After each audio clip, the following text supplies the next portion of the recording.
Add one more cable, but we'll all do it and hopefully it'll be the right one. Um, auxiliary 1 and 2 is what they call these two top ones. These are going to be the monitors.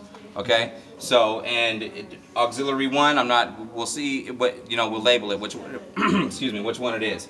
And so if the person by the piano wants to hear only vocal, then we could turn up the vocal only in their speaker, and then if the people that are next to the speaker 2 don't want any vocal, you can not send it to the second speaker. So we're going to put just vocal through the first one. We can put whatever. That's just kind of a general statement, right? We can work the mix out however we're going to do. But the key to this is we have two separate mixes now. So if the guitar players want more bass or coming into their speaker, then you're going to be able to do that, and you could also send no bass to the other speaker. To the vocals. Right. Yeah. Cool. Right. So how it's going to be, how it's hooked up right now, there's 3 speakers on stage, but there's only going to be 2 mixes. Right. So, probably the vocalist and the piano people will probably get the same mix, or get the vocals and then the guitar will get the bass. Right, right. So however that's going to work. As far as the monitor goes, you can use any of these, or what? How's it? Correct. How this works is whichever one you turn up, it corresponds to the one on the fader. Oh, that's awesome. So channel 1. Oh, I love it. So that's the good thing. So here's the lapel. So let's just say the person with the lapel is really close to the speaker and it's feeding back a little bit in the monitor. You can cut it completely out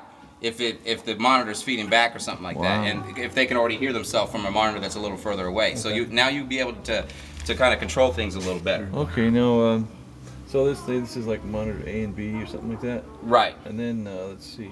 And then these are all the same. These are all just for gains or something? These are just volumes. Okay. Volume sends to the amplifier. Awesome. So let me. So what we should do is we should get a label maker. That's Yeah. what it is. Put one here that says voice, and one here that says bass. Okay, that's perfect. That way it's idiot proof for anybody who has to come in here. That way they know which one's which without having to ask someone. You know what I mean? Because that's basically going to be the mix. And it's pretty much going to be this one turned up, and only on one of these is this guy going to be turned up. I think there's a set of speakers like, say, this controls, like, let's say my wedge and It's not long enough to another wedge, and then the other one controls the other 2 speakers. I think that's how that works. Right.